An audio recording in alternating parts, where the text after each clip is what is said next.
বাংলাদেশে আর বাংলাদেশের বাইরে পৃথিবীর বিভিন্ন প্রান্তে যে যেখান থেকে চ্যানেল আই দেখছেন আপনাদের সকলকে সাদর আমন্ত্রণ তৃতীয় মাত্রা দেখবার জন্য। প্রিয় দর্শক, বাংলাদেশে এই মুহূর্তে আলোচনার বিষয় প্রধানত দুটো, যেটি সংবাদ মাধ্যমের খবর জুড়ে বা সংবাদপত্রের পাতা বা টেলিভিশনের পর্দা জুড়ে আছে, সেটি একটি হচ্ছে কোভিড-19 বা করোনা ভাইরাসের পরিস্থিতি এবং দ্বিতীয়টি হচ্ছে হেফাজতে ইসলাম।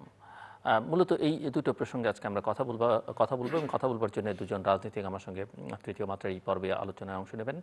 আমাদের সঙ্গে স্টুডিওতে বসা আছেন গণপ্রজাতন্ত্রী বাংলাদেশ সরকারের মৎস্য প্রাণী সম্পদ মন্ত্রী, জাতীয় সংসদ সদস্য অ্যাডভোকেট সৌম্য রেজাউল করিম, এবং আমাদের সঙ্গে মাগুরা থেকে যুক্ত হচ্ছেন বাংলাদেশ জাতীয়তাবাদী দল বিএনপির ভাইস চেয়ারম্যান সাবেক মন্ত্রী অ্যাডভোকেট নিতাই রায়চৌধুরী। স্বাগত আপনাদের দুজনকে তৃতীয় মাত্রায়। মিস্টার মিনিস্টার, একটু আপনাকে দিয়ে আলোচনাটা শুরু করতে চাই যে কোভিড পরিস্থিতি আসলে কোন দিকে যাচ্ছে বলে মনে হচ্ছে, আপনারা কি মনে করছেন এবং এটিকে কত দ্রুততার সঙ্গে মোকাবেলা করতে পারবেন, এবং নানা রকমের প্রশ্ন সংশয় আছে কোভিডকে ঘিরে, ভ্যাকসিনের সংকট নিয়ে প্রশ্ন আছে, অনিয়ম অব্যবস্থাপনা, সিদ্ধান্ত গ্রহণে দোদুল্যমানতা, এইসব নানান প্রশ্ন আছে। লকডাউন চলছে, সেই লকডাউনের মধ্যে আবার অনেক কিছুই চলছে যেটি চলা সমীচীন নয় বলে অনেক মনে করেন। তো আপনার কাছ থেকে একটু শুনতে চাই যে সরকার আসলে কি মনে করছে, যে গত বছরের সরকার কার্যক্রম নিয়ে নানা রকমের প্রশ্ন থাকলে সরকার আসলে শেষ পর্যন্ত একটা সাফল্যের পরিচয় দিয়েছে। সামগ্রিকভাবে মানুষও হয়তো সেখানটাতে সহায়তা করেছে যে আমরা পরিস্থিতি নিয়ন্ত্রণের মধ্যে রাখতে পেরেছিলাম, কিন্তু এবছর পরিস্থিতি নিয়ন্ত্রণের খানিকটা বাইরে চলে যাচ্ছে বলে অনেকেই মনে করছেন। আপনার কাছে ধন্যবাদ আপনাকে এবং আপনার এই প্রোগ্রামের অগণিত দর্শক শ্রোতাদেরকে। আমি কথা বলার শুরুতেই দেশবাসীকে পবিত্র মাহে রমজানের মোবারকবাদ জানাতে চাই এবং সকলে যাতে স্বাস্থ্যবিধি অনুসরণ করেন, সরকার নির্দেশিত বিশ্ব স্বাস্থ্য সংস্থার নির্দেশিত পথ পন্থাগুলো যাতে আমরা অনুসরণ করি, সে অনুরোধ করেই বলবো। কোভিড একটা ভয়াবহ মহামারী, সারা বিশ্বকে এটা নাড়া দিয়েছে এবং কারো কাছেই কিন্তু কোনো প্রস্তুতি ছিল না যে কোভিডের ধরন কি, কিভাবে মোকাবেলা করা যাবে ইত্যাদি ইত্যাদি। বাংলাদেশ যে পর্যায়ের একটি রাষ্ট্র, সেই রাষ্ট্রের একজন গুড ম্যানেজার থাকার কারণে, দ্যাট ইজ মাননীয় প্রধানমন্ত্রী শেখ হাসিনা, রাষ্ট্রের দায়িত্বে থাকার কারণেই কিন্তু তিনি কোভিডের ভয়াবহতা বাংলাদেশে আসার পর থেকেই গোটা জাতিকে প্রস্তুত করা, তাদেরকে সতর্ক করা, সচেতন করা, তাদেরকে স্বাস্থ্যবিধি অনুসরণ করার জন্য বারবার তিনি তাগিদ দিয়ে আসছেন। এই স্বাস্থ্যবিধি অনুসরণ করা, কোভিডকালীন প্রস্তুতির সময় যাতে কোনো ক্ষতিগ্রস্ত অবস্থায় তারা না পড়ে, সেজন্য তাদেরকে সরকারের ভান্ডার থেকে সহযোগিতা দেওয়া, তাদেরকে একেবারে গ্রাম পর্যায় পর্যন্ত ভ্যাকসিন পৌঁছে দেওয়া এবং কোনোভাবেই যেন আমাদের অর্থনীতির চাকাও বন্ধ হয়ে না যায়, স্বল্প আয়ের মানুষ যারা, তারা যাতে একেবারে বেকার অবস্থায় পৌঁছে না যান, সামগ্রিক বিষয়গুলোকে মাথায় রেখেই কিন্তু সরকার ব্যবস্থাপনা চালিয়ে বিগত বছরে কোভিডে পৃথিবীর অন্যান্য দেশ যে ভয়াবহ ক্ষতির সম্মুখীন হয়েছে, সেই জাতীয় ক্ষতির সম্মুখীন বাংলাদেশ হতে পারেনি, এটা সরকারের সুব্যবস্থাপনার কারণে। এর পাশাপাশি কিন্তু সরকারের সকল উন্নয়ন কর্মযজ্ঞ যেগুলো, সেগুলোর গতি হয়তো কিছুটা স্থিমিত হয়েছে, কিন্তু কোনোটা কিন্তু বন্ধ হয়নি। সরকারের অর্থনৈতিক সমৃদ্ধির যে জায়গাটা, সেটা আমাদের বৈদেশিক মুদ্রা অর্জন বলুন, আমাদের রিজার্ভের কথা বলুন, সব কিছুই কিন্তু সমান্তরালভাবে চমৎকারভাবে চলেছে। বাংলাদেশের কোনো প্রান্তরে কোনো হাহাকার নেই। আপনি যদি দেখেন পৃথিবীর সবচেয়ে উন্নত রাষ্ট্রের ভিতরে আমেরিকা এবং ইংল্যান্ড, তাদের যে পরিমাণে মানুষ, তারা চিকিৎসা বিজ্ঞানে যতটা এগিয়ে থাকা, সেই সকল দেশে যে পরিমাণ মানুষ মারা গেছে, আমি যদি আমাদের মোট জনসংখ্যার কথা হিসাব করি, সেই আনুপাতিক হারে বাংলাদেশে দেখবেন যে কত চমৎকার অবস্থায় বাংলাদেশকে রাখা সম্ভব হয়েছে। দ্বিতীয় পর্যায়ে যে ভ্যাকসিনের ডোজটা, সেটাও দেওয়া অব্যাহত রয়েছে। বিভিন্নভাবে কোনো কোনো মাধ্যম, গণমাধ্যম বা সামাজিক যোগাযোগ মাধ্যম আতঙ্ক সৃষ্টি করার মতো কথা বলছে যে সংকট হবে। আমি যতটুকু সরকারের বিভিন্ন সূত্র থেকে জানি, কোনোভাবেই কোনো সংকট হবে না। সরকার সকল ব্যবস্থাপনার চমৎকার একটা অবস্থায় রেখেছেন। যে দেশ থেকে আমাদের প্রথম পর্যায়ে আনাটা ছিল, অন্যান্য দেশের সঙ্গে যোগাযোগ রয়েছে। রাশিয়া বাংলাদেশে ভ্যাকসিন উৎপাদন করার জন্য তারা প্রস্তাব দিয়েছে। সব কিছু মিলে ইনশাআল্লাহ আমরা যে শঙ্কার কথা অনেকে মনে করছেন, সেই শঙ্কা বাস্তবে পর্যবসিত হবে না। এটাকে আমরা ভালোভাবে মোকাবেলা করতে পারবো। দরকার সকল মহলের সহযোগিতা, রাজনৈতিক অপ্রয়োজনীয় সমালোচনা নয়, কিভাবে সহযোগিতা করা যায়, পরামর্শ দেওয়া যায়, সেটাই আমরা প্রত্যাশা করি। Thank you mister minister. আসবো আবার আপনার কাছে। মিস্টার নিতাই রায়চৌধুরী, আপনার কাছ থেকে শুনতে চাই যে একজন রাজনীতিক হিসেবে বা আপনার দল কি মনে করছে যে কিভাবে কোভিড ব্যবস্থাপনা যেভাবে করছে বাংলাদেশ বা যেভাবে অ্যাড্রেস করছে সেটি ঠিকঠাক আছে কিনা, এবং মিস্টার সমর রেজাউল করিম যেভাবে বলছিলেন যে রাজনৈতিক বিতর্ক বাদ দিয়ে আসলে সকলের একসঙ্গে কাজ করা দরকার, সকলের পারস্পরিক সহযোগিতা দরকার, সেটি করতে আসলে আপনারা কতটা উৎসাহী বা সেরকম কোনো কার্যক্রম আপনাদের আছে কিনা? ধন্যবাদ আপনাকে। প্রথমত, এই কোভিড-19 এটা অস্বীকার করার কারণ নাই যে এটা বিশ্বব্যাপী একটা ভয়াবহ মানে সংকট এবং মহামারী রূপ ধারণ করেছে, এবং বাংলাদেশেও এটা তার যে দ্বিতীয় ঢেউয়ের যে ছবল, এটা খুব ভয়ঙ্কর রূপে ছবলটা মানে দিয়েছে পার্শ্ববর্তী দেশ ভারত বা বিভিন্ন দেশে এটা এটা একই অবস্থা। বিশেষ করে ইংল্যান্ড, ইউরোপ এবং আমেরিকা এসব জায়গা আরো বেশি ভয়াবহ রূপ আমরা লক্ষ্য করছি। এখন আমাদের মতো একটি ঘন বসতিপূর্ণ দেশে, আমাদের মতো একটা ঘন বসতিপূর্ণ দেশে এবং একটি মোটামুটি একটা উষ্ণ দেশে, কিছু মানে শীত কিছু সময় থাকে উষ্ণ দেশে, এই মানে ভয়াবহতাটা আরো বেশি ব্যাপক লাভ লাভ করেছে। যেটা আমাদের আগে ধারণা ছিল যে গ্রীষ্মকালে হয়তো করোনা থাকবে না, কিন্তু গ্রীষ্মকালে এটা বেশি বেশি লাভ করেছে। ইতিমধ্যে বহু অমূল্য প্রাণ ঝরে গেছে, অনেকে কোভিডের কারণে মানে মৃত্যুবরণ করেছেন, অনেক মানে যাদের, এবং ইয়াং বয়সী অনেকে মারা গেছেন, মহিলা শিশু এরাও অনেকে মারা গেছে, এবং সবকিছু মিলে আমরা সবাই উদ্বিগ্ন। আমাদের মানে সোশ্যাল মিডিয়ায় যারা খুব অ্যাক্টিভ, তাদের তাদের মানে যে সমস্ত পোস্ট দেন, যারা নিরপেক্ষ কোনো দল করেন না, যেমন আমাদের একজন মানে আছেন, মানে আমার অত্যন্ত পরিচিত ভদ্র মহিলা ফামিদা ফামিদা হক ফামিদা হক ফামিদা হক, সে প্রায় ফেসবুকে সে যে মাঝে মধ্যে পোস্ট দেয়, যে মানে উদ্বেগ প্রকাশ করছে, তার উদ্বেগটা আমি একজনকে যে বললাম, এরকম অনেকে আছে।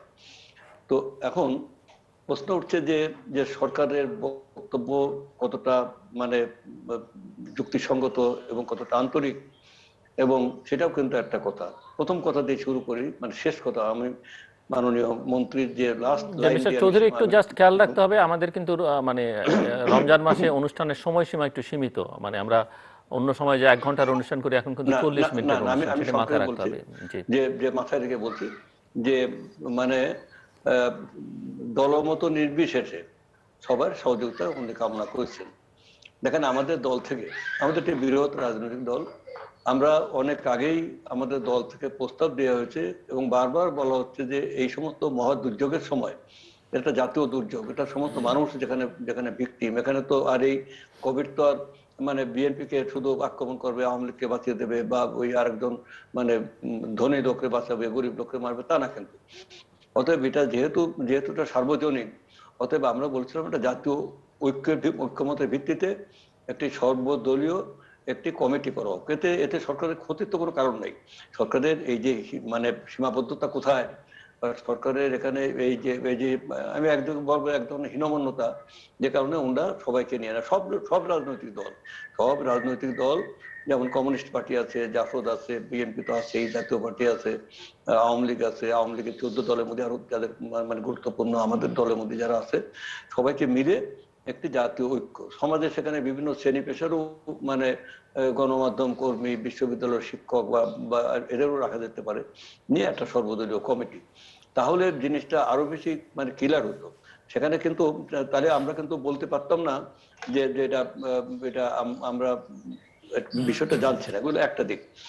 অন্যদিকে হচ্ছে ম্যানেজমেন্টের ক্ষেত্রে মন্ত্রী মহোদয়, তিনি তো নিশ্চয়ই সরকারের গুণগান গাইবেন, এইটি তো মন্ত্রীদের মানে দায়িত্ব, এবং মন্ত্রীদের দায়িত্ব, মন্ত্রী সেই মানে গুণগান নিয়ে আমরা অত মাথা ঘামাই না, উনি উনি ওনার বক্তব্য বলবেন।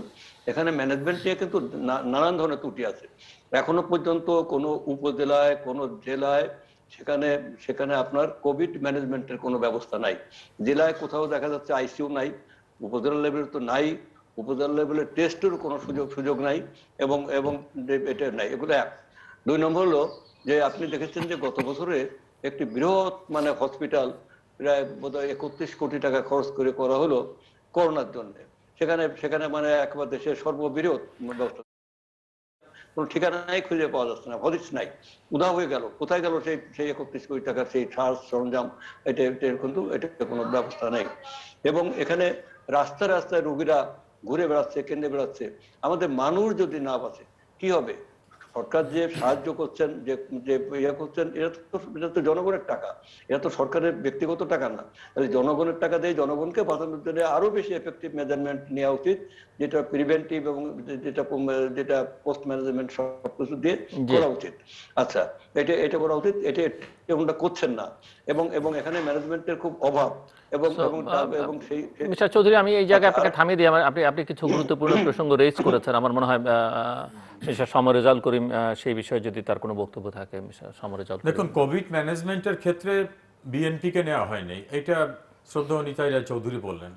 এই কোভিড ম্যানেজমেন্টে যাদের নেওয়া দরকার, দেশের বিশেষজ্ঞ, চিকিৎসক, চিকিৎসা বিজ্ঞানী, এইসব সাবজেক্টের সঙ্গে যারা জড়িত, বিভিন্ন ফার্মাসিউটিক্যালসের সঙ্গে যারা জড়িত, এই জাতীয় পরিস্থিতির সঙ্গে যারা সম্পৃক্ত, তাদেরকে নিয়েই কিন্তু জাতীয় কমিটি গঠন করা হয়েছে।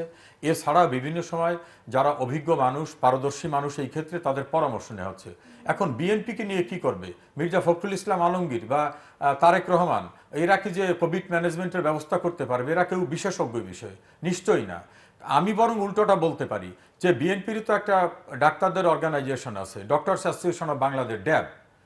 এই যে মানুষকে সচেতন করার, কোভিডের সবচেয়ে বড় ট্রিটমেন্ট হলো মানুষকে সচেতন করা, তাদেরকে মাস্ক ব্যবহার করতে বলা, স্যানিটাইজ করা, ঘরের বাইরে না যায়।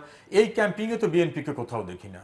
ঘরের ভিতরে বসে শুধু প্রেস কনফারেন্স করলে হবে, বা বিএনপি অফিসে বসে প্রেস কনফারেন্স করে সারাদিন সরকারের সমালোচনা করলে হবে? কোভিড ম্যানেজমেন্টের জন্য নিজেদের উদ্যোগে তারা কি করেছেন? আমরা তো সেই জায়গায় তাদের কোনো ভূমিকা দেখছি না। বরং বাংলাদেশের প্রতিটি জেলায় কিন্তু হাই ফ্লু, অক্সিজেন সহ চিকিৎসার ব্যবস্থা তাগিদ দিয়ে করা হয়েছে। এই কোভিডকে ফেস করার জন্য বিপুল পরিমাণ ডাক্তার, টেকনোলজিস্ট, নার্স নিয়োগ করা হয়েছে। অতি সম্প্রতি ঢাকা সিটি কর্পোরেশন 1000 ক্যাপাসিটি বিশিষ্ট নতুন একটি হসপিটাল করেছে। বঙ্গবন্ধু মেডিকেল বিশ্ববিদ্যালয়ে আলাদা কোভিড ম্যানেজমেন্ট করা হয়েছে। আমাদের হৃদরোগ গবেষণা ইনস্টিটিউটে কোভিডের জন্য আলাদা ওপেন করে দেওয়া হয়েছে। বাংলাদেশের জেনারেল ট্রিটমেন্টের যত হসপিটাল, সরকারি হসপিটাল, সর্বত্র কোভিড ম্যানেজমেন্ট কিভাবে করা যায়, ট্রিটমেন্ট করা যায়, সমস্ত ব্যবস্থা করা হয়েছে। এর চেয়ে কি করার থাকতে পারত? সুনির্দিষ্টভাবে কোনো প্রস্তাব কি বিএনপি আজকে পর্যন্ত করছে যে এইখানে এই ত্রুটিটা? কোন ত্রুটিটা? পৃথিবীর 139টি দেশে এখনো কোভিডের ভ্যাকসিন পৌঁছায়নি, সেখানে বাংলাদেশে গ্রামগঞ্জে কোভিডের ভ্যাকসিন পৌঁছেছে। বিএনপি ধন্যবাদ জানাবার, সরকারের এই সাফল্যের যে একটা প্রশংসা করার না, ধন্যবাদ জানাবার জন্য যে একটা বদন্যতা থাকে, মহানুভবতা থাকে, এই ন্যূনতম মহানুভবতা তাদের ভিতর নাই। তারা কিসের ব্যর্থ ব্যর্থ ব্যর্থ কিসের ব্যর্থ? সে জাতীয় কোনো ব্যর্থতা কিন্তু তারা আজ পর্যন্ত বলতে পারতেছেন না। একবার তারা বললেন যে কি ঔষধ আনা হচ্ছে, এটা কি হাঁস মুরগির না কার, এটা বুঝতে হবে আগে আওয়ামী লীগের লোকরা নিক। আমরা আওয়ামী লীগের লোকরা নেওয়া শুরু করলাম, তারপরে আবার তারা বলল সর্বনাশ, এই যে আওয়ামী লীগের লোকরা আগে নিচ্ছে, সাধারণ মানুষকে দেবে না। মাননীয় প্রধানমন্ত্রী বললেন যে ঠিক আছে, আমি নিজে পরে নেব, সকল মানুষকে দেয়া হোক, তারপর নিব। এরপর আবার কেউ কেউ বিএনপির ছোট ছোট লেভেলের নেতারা বলল প্রধানমন্ত্রী আগেই টিকে নিয়ে নিলেন, গ্রামের মানুষের কাছে পৌঁছে নেই। আবার বিএনপির নেতারা প্রথম কোভিডের ভ্যাকসিনের প্রতি অনাস্থা রাখলেন, তারা দেখি গোপনে গোপনে কোভিডের ভ্যাকসিন নিচ্ছেন, বাইরে কেউ জানতে দেন না। ফাঁকে চোখে জানা হয়ে গেলে বলেন না, আত্মপক্ষ সমর্থনের, নিজের শরীরের কেয়ার করার তো আমাদের অধিকার আছে। এইভাবে জগা খিচুড়ি করে বিএনপির রাজনীতিতে যেমন একটা বিপন্ন অবস্থা, কোভিড নিয়ে তারা সাধারণ মানুষের পাশে দাঁড়াবার জন্য, সাধারণ মানুষের উপযোগিতার জন্য সরকারকে সাজেশন দিতে পারতো, কনস্ট্রাকটিভ সমালোচনা করতে পারতো, মানুষকে উদ্বুদ্ধ করতে পারতো, কোথাও তাদের কোনো অ্যাক্টিভিটিস নাই। আর প্রতিটি জেলায় কিন্তু এই সংক্রান্ত কমিটি আছে। শ্রদ্ধেয় নিতাই বাবু যেটা বলছেন এটা ঠিক না। সর্বত্র কিন্তু কোভিড ম্যানেজমেন্টের জন্য কমিটি আছে, সেই কমিটি কিন্তু রেগুলার মিটিং এ বসতেছে, মিটিং এর বসার ভিতর থেকে তারা কাজ করতেছে। কাজী মিসম্যানেজমেন্ট অথবা মানুষের স্বার্থ রক্ষা হচ্ছে না, এই জাতীয় অভিযোগটা একেবারে সর্বৈবভাবে অসত্য অভিযোগ। বিএনপি যেমন রাজনীতিতে ভিত্তিহীন অভিযোগ করেন, এই ক্ষেত্রে ওই রকম একটা অভিযোগ ছাড়া আর কিছু না। মিস্টার চৌধুরী, আচ্ছা, আমি এখানে দুটো কথা শুধু বলতে চাই। প্রথম কথা হলো যে এই যে ওনারা জাতীয় কমিটি করেছেন, প্রথম কথা হলো যে একটি রাজনৈতিক দল বিএনপি ছাড়া তো ওনারা, আমার মনে হয় যে ওই যে মানে স্বপ্ন বিএনপি আটকে ওঠেন। তাহলে বিএনপি একটি বড় রাজনৈতিক দল, এটা বাংলাদেশের জনগণ জানে। বিএনপি কে বাদ দিয়ে জাতীয় কমিটি, এটা হয় না। এক। 2 নম্বর হলো যে বিএনপি ঠিক আছে, মির্জা ফখরুল ইসলাম আলমগীর বা তারেক রহমান বা আমাদের আরো যারা আছে তারা এই অভিজ্ঞ না। কিন্তু অভিজ্ঞ যদি তারা না হয়, মন্ত্রীরা কি অভিজ্ঞ? তারাও কিন্তু আছেন। আরেকটা কথা হলো যে আমাদের তো একটা ড্যাব আছে, যেটা মানে আমাদের মাননীয় মন্ত্রী বলেন যে আমাদের ড্যাব আছে, আমাদের শিক্ষক সমিতি আছে, আমাদের গণমাধ্যম একটা আলাদা আছে, সব জায়গায় কিন্তু আলাদা আছে। তো ড্যাবের একটা লোক নিয়ে আসছে এখানে, ওনারা বলুন, তা কিন্তু নেননি। উনরা যে শ্রমজীবী গরিব মানুষের কথা বলবেন, যে গত বছর বলছে কিছু লোক সাহায্য করেছে। বিএনপির তরফ থেকে বৎসব্যাপী মাস্ক বিতরণ করা হয়েছে। বিএনপির তরফ থেকে আমি নিজেও আমার এলাকায় বিভিন্ন বিভিন্ন সবাই মিলে সেখানে আমরা খাদ্য বিতরণ করছি, সেখানে আমরা সাহায্য করে যাচ্ছি। এটা করছি, এটা করতে হবে। কিন্তু উনরা যে খাদ্যগুলো সরকারি কোষাগার থেকে দেন বা যে টাকা বলছেন যে এত টাকা দেবো দেবো, একটা উদাহরণ দিতে পারবেন না যে বিএনপির কোনো একটা লোক পেয়েছে? বিএনপি কোনো লোক পায়নি, পেয়েছে ওনাদের লোকজন এবং লুটপাট করে খেয়েছে। যেমন আমফানের টাকা লুট করেছে, তেমন মানে কোভিডের টাকা লুট করেছে, লুটপাট করে খেয়েছে।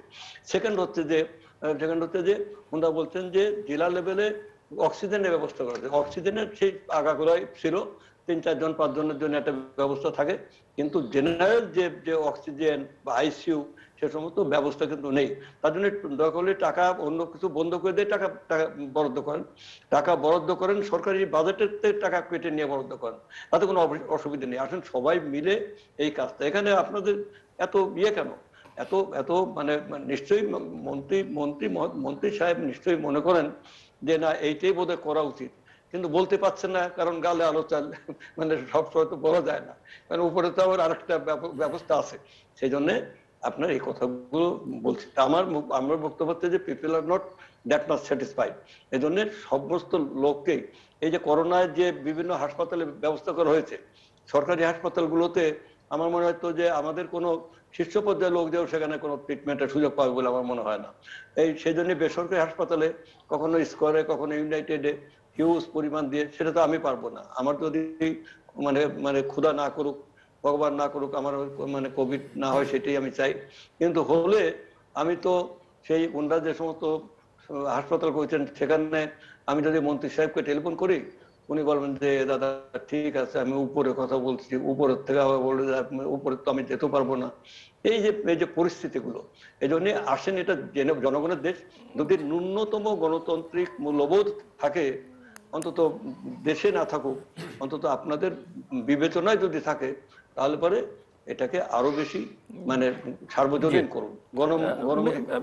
মিস্টার চৌধুরী, আমার মনে হয় যে আপনি আপনার এই প্রসঙ্গের আলোচনাটা শেষও করে ফেলেছেন। আমি একটু অন্য প্রসঙ্গে, যেটি আমি সূচনায় বলেছিলাম যে আরেকটি বিষয় বাংলাদেশের সংবাদ মাধ্যম এখন খবরের শীর্ষে থাকে, সেটি হচ্ছে হেফাজতের খবরাখবর, হেফাজতে ইসলাম। বাংলাদেশ একটি অসাম্প্রদায়িক রাষ্ট্র হিসেবে বাংলাদেশের জন্ম হয়েছে, বাংলাদেশের সংবিধানে ধর্মনিরপেক্ষতার কথা বলা হয়েছে, কিন্তু আমরা লক্ষ্য করছি যে বাংলাদেশের প্রধান দুটো রাজনৈতিক দল, আপনার দল এবং মিস্টার রেজাউল করিমের দল, আপনারা কোনোভাবেই ধর্মভিত্তিক রাজনৈতিক দলগুলোর সংস্পর্শ থেকে বেরোতে পারছেন না, বা তাদের সঙ্গে কোনো না কোনোভাবে আপনাদের একটা সংযোগ সম্পর্ক ভালোভাবে রেখে চলতে হচ্ছে।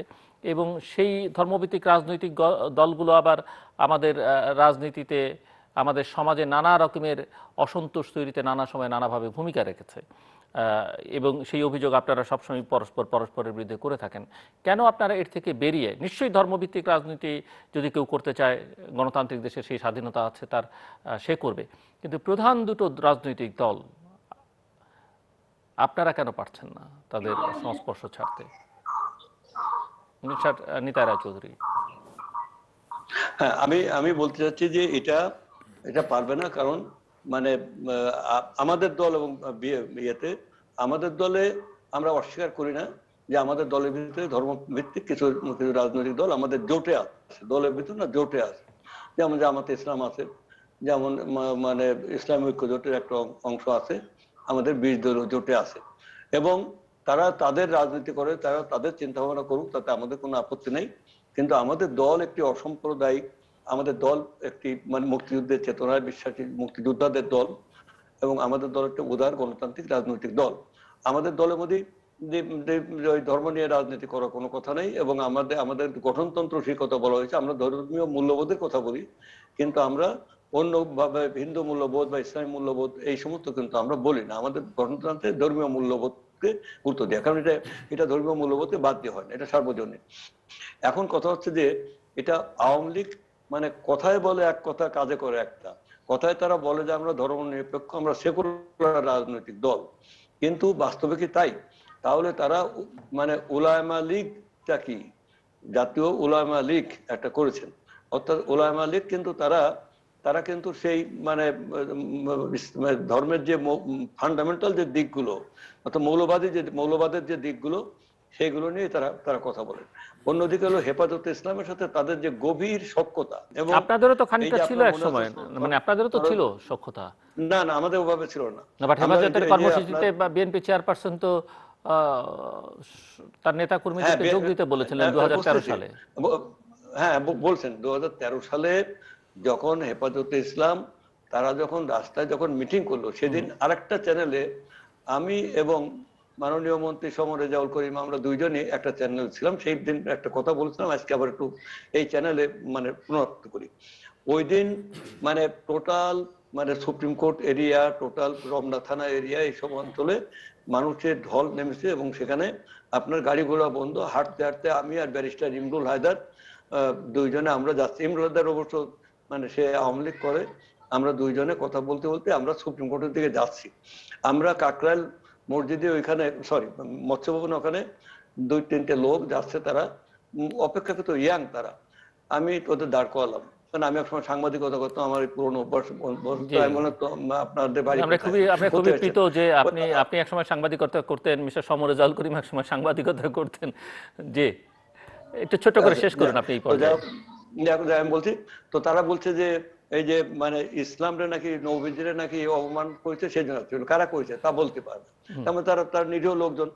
এখন এই নিরীহ লোকজনের যখন ঢাকা শহরে ছেয়ে গেছে, তখন আমাদের ম্যাডাম বলেছেন, কারণ আমাদের ম্যাডাম মানে বেগম খালেদা জিয়ার একটা স্লোগান আপনি খেয়াল করবেন, দেশ বাঁচাও মানুষ বাঁচাও, দেশ বাঁচাও মানুষ বাঁচাও। তো তারা তো বাংলাদেশের জনগণের অংশ, তারা তো সেজন্যই মানুষ। বলেছেন আপনাদের। অতএব তাদেরকে যে যা পারেন সাহায্য করেন। কিন্তু সেখানে কোনটাও সেখানে সাহায্য করেছেন, সেখানে রাতের বেলা আলো নিভিয়ে দিয়ে ব্যাপকভাবে সেই মানে ফায়ার, ব্রাশ ফায়ার করে, গোলাগুলি করে, এই যে রক্তাক্ত করলেন ওরা, এটা কিন্তু আমরা করি নাই। যে আমি থামিয়ে দিচ্ছি আপনাকে, আমি আসবো আবার আপনার কাছে। হেফাজতের মিস্টার নিতারাজ, একটা মিনিটই শেষ করে প্লিজ প্লিজ আচ্ছা প্লিজ। ঠিক আছে, তাহলে আমাকে আবার সুযোগ দেবেন এই প্রসঙ্গে। জি মিস্টার বলেন। দেখুন, ওই আমাদের শ্রদ্ধেয় নিতাই রায় চৌধুরী একসময় বাম রাজনীতি করতেন, কিন্তু বিএনপিতে যাওয়ার কারণে এত ডান হয়ে গেছেন, এখন টোটাল সবকিছু রিজনেবিলিটিটা টোটালি ভুলে গেছেন। এখন বিএনপির চশমা দিয়ে যা দেখা যায় এর বাইরে কিছু না। প্রথম আলো বলছেন যে লুটপাট করছে আমফানের বুলবুলের। উনি বোধহয় জানেন না যে মাননীয় প্রধানমন্ত্রী তার বক্তব্যে বলছিলেন যেটা রাষ্ট্রীয় কোষাগার থেকে দেওয়া সহযোগিতা, এখানে আওয়ামী লীগ বিএনপি নাই, বিপন্ন যারা, ক্ষতিগ্রস্ত যারা, তারা পাবে, এবং কোথাও লুটপাটের সুযোগ ছিল না। প্রত্যেকের ইন্ডিভিজুয়াল টেলিফোন নাম্বারে, মোবাইল নাম্বারে তাদেরকে বিকাশ অথবা নগদের মাধ্যমে পৌঁছে দেওয়া হয়েছে। বিএনপির লোকরাও পেয়েছে। বরং উনি উদাহরণ দেখাতে পারবেন না যে একজন বিএনপির লোক কোথাও পায়নি, এই উদাহরণটা দেখাতে পারবেন না। এই লুটপাট করার প্র্যাকটিসটা আওয়ামী লীগের নাই, আওয়ামী লীগ লুটপাট করে না। লুটপাট করলে বাংলাদেশটাকে ধারাবাহিকভাবে দুর্নীতিতে চ্যাম্পিয়ন করছিল বিএনপি। সেই বাংলাদেশকে উন্নয়নের রোল মডেলে পরিণত করা, এটা মাননীয় প্রধানমন্ত্রী শেখ হাসিনা সরকারের পক্ষেই সম্ভব হয়েছে, যা অতীতে বা 50 বছরে বাংলাদেশে অন্য কোনো সরকার দেখাতে পারেনি। এই জন্য এটা সঠিক না। দ্বিতীয় বলছেন ওলামা লীগ নামক একটা সংগঠন, এটা দাদা বোধহয় জানেন না যে আওয়ামী লীগের সহযোগী বা অঙ্গ বা ভ্রাতৃপ্রতিম কোনো সংগঠনই ওলামা লীগ না, বরং এই বিএনপি নিজেই হচ্ছে একটা ধর্মীয় সংগঠন। বিএনপির আজকে হেফাজতের যারা নেতৃত্বে আছে, এই হেফাজতের নেতৃত্বের যে মামুনুল হক সাহেব, তিনি যে অর্গানাইজেশনটা করেন সেটাও কিন্তু বিএনপির 20 দলীয় জোটের ভিতরে। কদিন আগে মারা গেছেন যিনি হেফাজতের সেক্রেটারি ছিলেন কাশেমি সাহেব, তার দল কিন্তু বিএনপির 20 দলীয় জোটভুক্ত। অর্থাৎ টোটাল হেফাজতের বর্তমান নেতৃত্বটাই কিন্তু বিএনপির নেতৃত্বের যে জোট, সেই জোটের নেতারা। এখন কি নেতৃত্ব পরিবর্তনের প্রক্রিয়া চলছে, মানে সেই প্রক্রিয়া সরকারও শামিল? না, সরকার কখনো হেফাজতের সঙ্গে কোনো খাতির করে নাই। না খাতির না, আমি বলছি যে এই যে এখন হেফাজতের বর্তমান নেতৃত্বকে গ্রেফতার করা হচ্ছে। হেফাজতের নেতৃত্ব গ্রেফতার করা হচ্ছে না। যিনি অপরাধ করবেন, আমি যদি সমর রেজাউল করিম অপরাধ করি, হেফাজত তো বলছে তাদের নানান পর্যায়ের নেতাদেরকে গ্রেফতার করা। নানান পর্যায়ের নেতা না, যিনি অপরাধ করবেন তিনি গ্রেফতার হবেন। বরং কতটা শিষ্টাচারহীন অবস্থায় মির্জা ফখরুল ইসলাম আলমগীর, আমি ব্যক্তিগতভাবে তার খুব পছন্দ করি, একজন সজ্জন মানুষ, তিনি সকলের মুক্তি দাবি করছেন। বাংলাদেশের রক্তের গঙ্গা বইয়ে দেবে, এই করবে ওই করবে, সংবিধান মানবে না, বঙ্গবন্ধুর ভাস্কর্য ধ্বংস করে দেবে, তাদের মুক্তি চেয়েছে। তারা যে ভয়াবহ নারকীয় নৈরাজ্য করছেন ব্রাহ্মণবাড়িয়ায়, চট্টগ্রাম সহ বিভিন্ন জায়গায়, এই অপরাধীদেরকে মুক্তি দেওয়ার জন্য বিএনপি মির্জা ফখরুল ইসলাম আলমগীর আহ্বান জানিয়েছে। একইভাবে 2013 5 মে যখন সরকার তাদের অবৈধ কর্মকাণ্ডের বিরুদ্ধে অ্যাকশনে ছিল, তখনই কিন্তু মির্জা ফখরুল ইসলাম আলমগীর সাহেবদের দল তাদের পাশে দাঁড়িয়েছিল, খালেদা জিয়া। কাজে দেখা যায় যে হেফাজতের পাশে সবসময় বিএনপি আছে, হেফাজতকে মুক্তি দেওয়ার জন্য বিএনপি দাবি দেওয়া আছে। আওয়ামী লীগ কখনো হেফাজতের সঙ্গে সখ্যতা গড়েনি, বরং মাদ্রাসা শিক্ষাকে কিভাবে আধুনিক শিক্ষায় নিয়ে আসা যায়, আমাদের মাদ্রাসা শিক্ষাকে যাতে ফ্রন্টে নিয়ে আসা যায়, মাদ্রাসা শিক্ষা যারা গ্রহণ করেছেন তাদের যাতে ফ্রন্টে নিয়ে এসে কাজ করানো যায়, জন্য তাদেরকে স্বীকৃতি দেওয়া সহ ইসলামী শিক্ষাকে কিভাবে মডার্নাইজ করা যায়, এই বিষয়ে আলোচনায় দেশের আলেমদের নিয়ে মাননীয় প্রধানমন্ত্রী বসেছিলেন। নট হেফাজত ইসলাম, তাদের সঙ্গে বসেছিলেন। এবং ইসলামের জন্য বাংলাদেশে আওয়ামী লীগের যে কন্ট্রিবিউশন, সেটা হেফাজত ইসলামের তৎকালীন আমির আহমদ শফি সাহেবের বক্তব্য এখন ফেসবুক সহ বিভিন্ন জায়গায় আছে। তিনি বলছেন যে দেশ ইসলামের জন্য যা কিছু করা দরকার শেখ হাসিনা সরকার করছে, বঙ্গবন্ধু করছে, বিএনপি কিচ্ছু করে নাই, খালেদা জিয়া করে নাই। এই বক্তব্যটা কিন্তু ফেসবুকে এখনো পাওয়া যায়। কাজে এই জায়গাটা না। আর দাদা যেভাবে চেষ্টা করছেন 5ই মেকে ডিফেন্ড করা, বাংলাদেশের মানুষ একেবারে অন্ধ না, এইসব বললে মানুষ আস্থা হারাই যায়।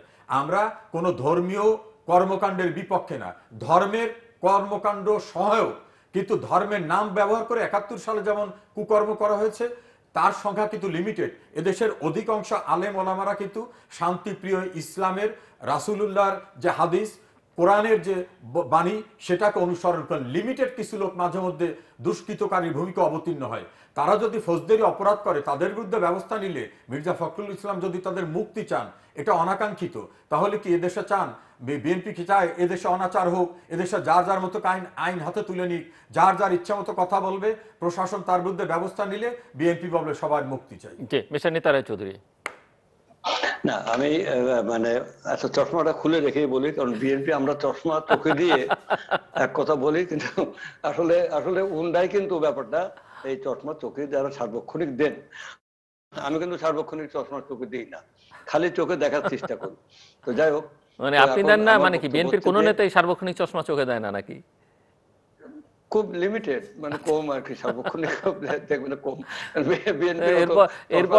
এরপরের কোন আলোচনাতে দেখা যাবে মিস্টার সমরেজাল করিম বিএনপির কতজন চশমা পরেন আর পরেন না সেটা হিসাব করে নিয়ে আসবে।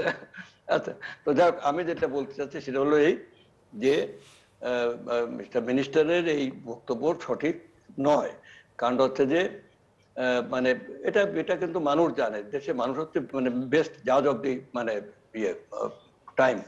এখানে আপনার দেখা যাচ্ছে যে আহমেদ শফি, যার কথা উনি বললেন, আহমেদ শফি কোন পর্যায়ে? আহমেদ শফি কিন্তু ওই মতিঝিলের সম্মেলনের প্রধান উদ্যোক্তা, এবং উনি সেখানে সম্মেলন ডেকেছিলেন। একটা পর্যায়ে আহমেদ শফিকে আটকে দিয়ে তার সাথে একটা আলোচনা করা হলো, ওদিকে তো চলছে। এরপরে তাদের সাথে একটা সমঝোতা হলো।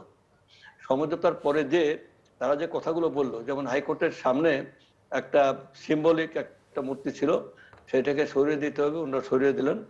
পরবর্তী সময় মানে আরেকটা জিনিস হলো যে তারা ওই আহমেদ শফি আপনার শরৎ উদ্যানে আওয়ামী লীগের একটা জনসভায় তিনি সেখানে হাজির হয়ে তিনি প্রধানমন্ত্রীকে মানে দোয়া করলেন। সেখানে তিনি তাকে, সেটা নির্বাচনের আগেই কিন্তু ঘটনা, 14 সালের নির্বাচন আগে। আর একটা হলো যে তারা পাঠ্যপুস্তকে পরিবর্তন আনার জন্য কিছু সাজেশন দিলেন, যেটা হলো যে সেই কওমি মাদ্রাসার স্বীকৃতি MA পর্যন্ত, এ সবই কিন্তু এই সরকার করেছেন তাদের সাথে আপোষ করে। এখন এই আপোষ করবেন ওনারা, আর আমাদের সাথে আমাদের জোটে যেহেতু একটা শিক্ষিত রাজনৈতিক দল, একটা রাজনৈতিক দল যদি শিক্ষিত হয়, if it is recognised by the election commission, তাহলে what is the bar to, শিক্ষিত রাজনৈতিক দল কোনটি? জামাত ইসলামী? না না না, যাদের স্বীকৃতি আছে, শিক্ষিত দল। অন্যদিকে আরেকটি কথা হচ্ছে যে এই যে বললেন যে হেফাজতের যারা ওনাদের সাথে ছিল তারা হেফাজতের নেতা, এটা ইট ইজ নট ট্রু, এটা ঠিক না। মামুনুল হক কখনো হেফাজতের নেতা ছিলেন না। আমি ব্যক্তিগতভাবে মামুনুল হক আজও মানে ব্যক্তিগতভাবে চিনি না, কোনোদিন দেখেও নাই, আমাদের কোনোদিন দেখেও নাই। তো যাই হোক, তা নিয়ে ওই যে বিএনপি করেন ওনাদের সাথে আসলে হেফাজতের সাথে গভীর সম্পর্ক তাদের। এখন আমার বক্তব্য, যে সময়টাকে ওনারা বেছে নিলেন, যখন ভারতের নরেন্দ্র মোদী এখানে ভ্রমণ করছেন, সেই নরেন্দ্র মোদী মানে ভ্রমণ করতে এসেছেন, তখন এই ঘটনাগুলো ঘটছে। তারা বলছে দুটো কথা, সরকারের সাথে আমাদের কোনো বিরোধ নাই, আবার বাবু নাগরী বলছে সরকার 1000 বছর থাকলেও আমাদের কোনো আপত্তি নাই। তাহলে সরকারের সাথে বিরোধ নেই, বিরোধ আরেকটা দেশের প্রতিবেশী দেশের প্রধানমন্ত্রীর সাথে, তাহলে কি হেফাজতকে দিয়ে উন্দাই অর্গানাইজ করলেন কিনা ভিতরে, যে দেখেন বাংলাদেশে মৌলবাদ ছেয়ে গেছে, এবং বিএনপির ঘাড়ে দৌড় দিয়া, যেটা বিএনপির সাথে যুক্ত আছে, যেটা যে নাটক চলতেছে এখন বিভিন্ন জায়গায় বিএনপিকে জড়ানোর চেষ্টা করা হচ্ছে। অতএব এটা রাজনীতি, truth shall come into the light and truth shall prevail. এটাকে কিন্তু ছাই চাপা দিয়ে রাখা যাবে না, এটা কিন্তু মানুষ কিন্তু এটা বোঝে। এই জন্য আমার বক্তব্য হলো যে ক্লিন হ্যান্ডে আসতে হবে। সরকার ক্ষমতার মেয়াদ অনেক দিন হয়ে গেছে, 12 বছর হয়ে গেছে। একটা সরকারের 12 বছর তো কম সময় না। দখলে আপনার আরো 12 বছর, আরো সেই 41 সাল পর্যন্ত থাকেন, তাতেও আপত্তি নাই। কিন্তু দেশে অন্তত গণতান্ত্রিক প্রতিষ্ঠানগুলো, বিচার বিভাগ যেভাবে ভেঙে যাচ্ছে, যেভাবে আস্তে আস্তে যেভাবে ডিজর্ডার হয়ে পড়ছে, এটাতে আপনারা কিন্তু ইতিহাসের কাঠগড়ায় দাঁড়াতে হবে। কারণ পৃথিবীতে কেউই চিরস্থায়ী না। সবাইকে কিন্তু এই পৃথিবীতে, এই দেশে, এই উপমহাদেশে অনেক দল এসছে, অনেক দল গেছে, অনেকে নিশ্চিহ্ন হয়ে গেছে, অনেক নদী হারিয়ে গেছে বালুচর হারানোর মতো। আপনারা সেই পথে যাচ্ছেন, আপনারা নিজেরা অবক্ষয়, দেশটাকে ধ্বংস করতে অন্যদিকে। আর লুটপাটের কথা, বিএনপি লুটপাটের বিশ্বাস করে ওনরা করেন না।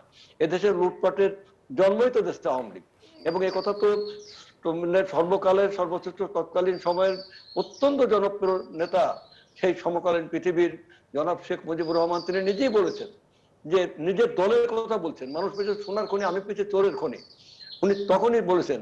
এবং উনি বলে যা কিছু আনি চাটার দল চেটে নিয়ে যায়। এই দুঃখ বেদনা থেকে মিস্টার চৌধুরী, এই আলোচনা আমি আর খুব বেশি দূর টানতে পারবো না, আমার হাতে সময়ও নেই। আপনি থাকুন আমাদের সঙ্গে, আমি আসবো আবার আপনার কাছে সময় পেলে। মিস্টার মিনিস্টার, দেখুন, লুটপাটের ইতিহাস আওয়ামী লীগের কখনো না। আওয়ামী লীগ বরং বাংলাদেশকে সৃষ্টি করেছে। আওয়ামী লীগ বাঙালি জাতির যা কিছু গৌরবময় অর্জন সবকিছু আওয়ামী লীগের নেতৃত্বে এসেছে। বরং ইতিহাসের কাঠগড়ায় বিএনপিকে দাঁড়াতে হবে এই কারণে যে মুক্তিযুদ্ধের চেতনার বাংলাদেশটাকে 1975-এ 15 আগস্টের পরে জিয়াউর রহমানের নেতৃত্বে আবার পূর্ব পাকিস্তানে ফেরত নিয়ে যাওয়ার মতো যে একটা চরম অপরাধ করেছিল, তার ধারাবাহিকতায় কিন্তু এদেশে ধর্মীয়, সাম্প্রদায়িক, জঙ্গি, রাজনৈতিক চিন্তা চেতনা এবং মুক্তিযুদ্ধের চেতনার বিপক্ষের চিন্তা চেতনাকে এদেশে এস্টাবলিশ করা হয়েছে। এদেশের রাজনীতিকে যদি জিয়াউর রহমানের যে ভাষাটা ছিল যে I will make politics difficult for the politician, আসলেই তিনি তাই করেছিলেন। রাজনীতিকে বিরাজনীতিকরণ করার মতো একটা ঘটনা ঘটিয়েছিলেন, এবং তিনি এমন সব কাজ করছিলেন যে বিচারহীনতার সংস্কৃতিকে বাংলাদেশে আইনানুগ প্রক্রিয়ায় বৈধতা দিয়েছিলেন। 1979 সালের 9 এপ্রিল পার্লামেন্টে একটি বিলকে জিয়াউর রহমান স্বাক্ষর করে যে খুনিদের বিচার করা যাবে না।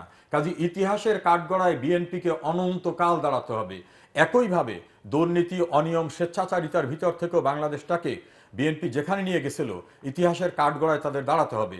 আওয়ামী লীগ যে সব ফেরেস্তা, সব কিছু করতে পেরেছে, 100% সাফল্য আছে বলবো না, কিন্তু একটা রাষ্ট্র পরিচালনার জন্য একটা সরকার দরকার। সেই সরকারের কাছে মানুষের প্রত্যাশা থাকে সংবিধানের 15 অনুচ্ছেদ অনুযায়ী যে ফান্ডামেন্টাল নিডস, যে তার অন্ন, বস্ত্র, বাসস্থান, চিকিৎসা, শিক্ষা, আধুনিক রাষ্ট্র ব্যবস্থা, এই যে নাগরিকের অধিকারটা, এইটাকে নিশ্চিত কিন্তু আওয়ামী লীগ সরকার করতে পেরেছে।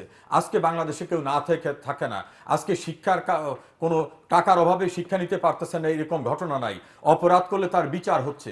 আজকে গ্রাম পর্যায়ে কমিউনিটি চিকিৎসা ব্যবস্থা থেকে শুরু করে সব কিছু মিলে কিন্তু বাংলাদেশটাকে একটি উন্নয়নের রোল মডেলের জায়গায় যে আওয়ামী লীগ নিয়ে আসছে, এজন্য ইতিহাসের যা কিছু অ্যাপ্রিসিয়েশন, অভিনন্দন, সেটা আওয়ামী লীগ চিরদিন পাবে। আওয়ামী লীগকে অভিযুক্ত করার অনেকগুলো কারণ থাকে। সেই কারণটা হলো, যখন বিএনপি দেখে যে তারা তাদের দীর্ঘ সময় কিছু করতে পারেনি। বাংলাদেশে আওয়ামী লীগহীন সরকার ছিল তো 26 বছর। 50 বছরের বাংলাদেশে 26 বছর কিন্তু আওয়ামী লীগ ক্ষমতার বাইরে ছিল।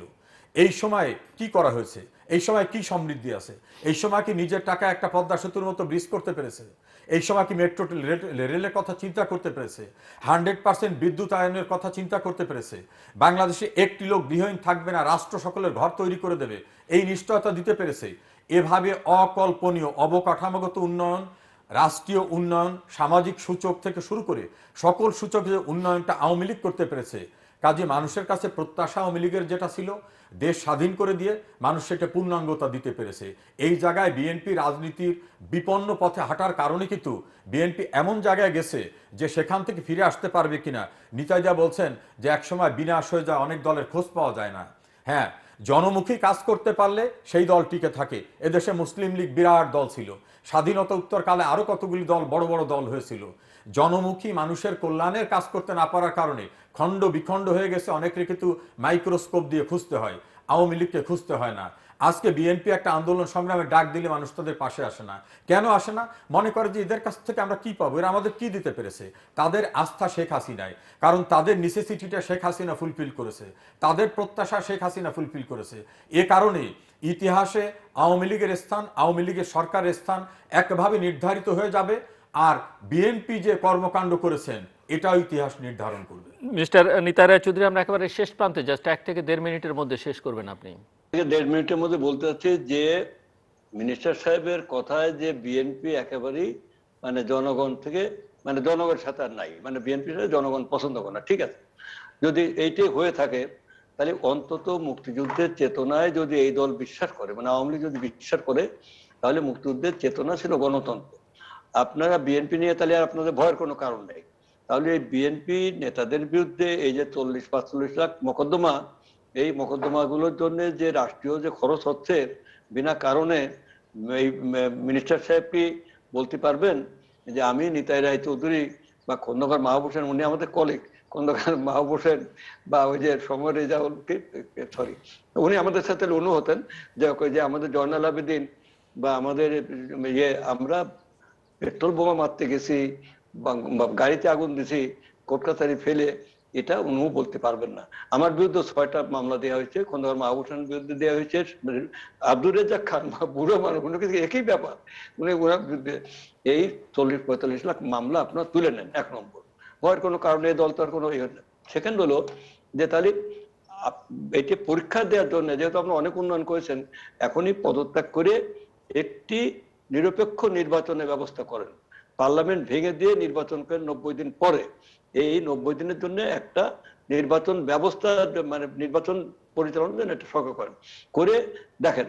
তাহলে বিএনপি মানে গতবার 6 সিট পাইছিল, মানে আপনার দিয়েছিলেন সেই রাতের বেলা ভোট কেটে, এবার তো মানে রাতের না কেটে দিনে বেলা ভোট দিতে দেন, দেখেন অবস্থাটা কি দাঁড়ায়। যদি মনে করেন যে বিএনপি আমরা যদি সেখানে সিট না পাই, আমাদের কোনো আপত্তি নাই, আওয়ামী লীগ ক্ষমতা থাক। অতএব গণতন্ত্রটাকে ফিরে আনেন, দেশের সমস্ত সাংবিধানিক প্রতিষ্ঠান, রাষ্ট্রীয় প্রতিষ্ঠান, এগুলো ধ্বংস হয়ে গেছে, এগুলো ফিরে আনেন। দেখুন, গণতন্ত্রকে প্রাতিষ্ঠানিক রূপ দিতে হলে আমাদের সকলের কাজ করতে হবে। গণতন্ত্রকে ধ্বংস করার যে ঘটনাটা নিতাইদা নিশ্চয় অস্বীকার করতে পারবেন না। কোনো একজন সরকারি কর্মচারী কি ওই ইউনিফর্ম পরা অবস্থায় রাষ্ট্রপতির চেয়ার দখল করতে পারে? এটা আমাদের সংবিধানের 7 অনুচ্ছেদ অনুযায়ী রাষ্ট্রদ্রোহিতার অপরাধ। সেই রাষ্ট্রদ্রোহিতার অপরাধ করার ভিতর থেকে গণতন্ত্রকে ধ্বংস করা হয়েছিল। তারপরে কি জাতীয় নির্বাচন হয়েছিল, হ্যাঁ না ভোট জানেন আপনি, মাগুরার ভোট জানেন, রমনার ভোট জানেন, মিরপুরের ভোট জানেন, 15ই ফেব্রুয়ারি ভোটের কাহিনী জানেন। এভাবে বিএনপি কিন্তু গণতন্ত্রকে ধ্বংস করেছিল। মাননীয় প্রধানমন্ত্রী কিন্তু গণতান্ত্রিক প্রক্রিয়ায় নির্বাচনে পার্টিসিপেট করতে কাউকে বাধা দেন নাই। এখন আসার পর যদি ভোট না পান, এমনকি মির্জা ফখরুল ইসলাম আলমগীরের মতো একজন দায়িত্বশীল নেতা নির্বাচিত হওয়ার পর তাকে পার্লামেন্টে যেতে দেন নাই, তো মানুষ তো এখন আস্থা হারিয়ে ফেলছে যে ভোট দিলেই হবে কি, এরা তো পার্লামেন্ট পর্যন্ত যাবে না। এই জাতীয় রাজনীতির ভুল পথে হেঁটে অন্ধকার গলিতে হারিয়ে গেলে কিন্তু বিএনপি সেখান থেকে ফিরে আসতে পারবে না। আমরা চাই মানুষ প্রয়োজনীয় রাজনীতিতে আসেন, জনমুখী রাজনীতিতে আসেন। মানুষ ভালোবাসলে তখন কিন্তু নির্বাচনের থেকে কেউ সরিয়ে রাখতে পারবে না, আপনাদের ভোট কেউ নষ্ট করতে পারবে না।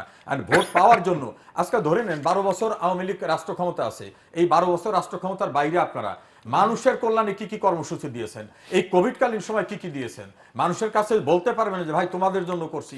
আপনারা পারে কোনটা? বেগম খালেদা জিয়ার মুক্তি চাই, মামলা প্রত্যাহার করতে হবে, সব নিজেদের জন্য। এভাবে হবে না। আসুন সম্মিলিতভাবে শহীদের স্বপ্ন বাস্তবায়নের জন্য, মুক্তিযুদ্ধের চেতনার বাংলাদেশটাকে গড়ে তুলে সকল মানুষের জন্য রাষ্ট্রীয় সাংবিধানিক সুবিধাকে নিশ্চিত করি।